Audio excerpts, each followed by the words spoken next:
как-то все странно и сложно.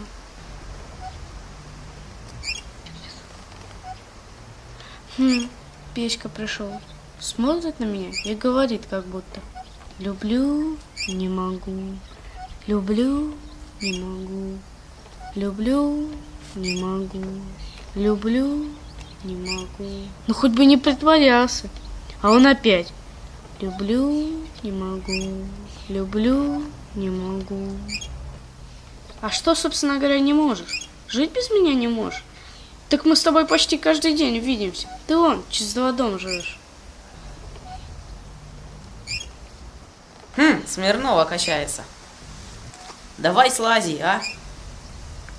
Люблю, не могу, люблю, не могу, люблю, не могу, люблю, не могу.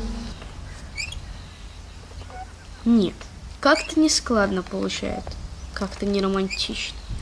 Петя, ты подумай, что сказать-то. Ведь это неправильно, не могу без тебя жить. Ты скажи, что когда живешь, все время думаешь обо мне. Ну что ты все качаешься и качаешься? Слазь! Улыбается дура и не слазит. А он опять: люблю, не могу, люблю, не могу, люблю, не могу. Лучше бы я сначала купаться пошел, а потом на качели. Ну что такое? О луне, о звездах. Неужели ты об этом не думаешь? Слазь давай, а? Ну? Люблю, не могу, а когда тебя нет, думаю о тебе на луне, на небе. Петя, что за на небе? Можно же о чем-нибудь другом, более романтичном.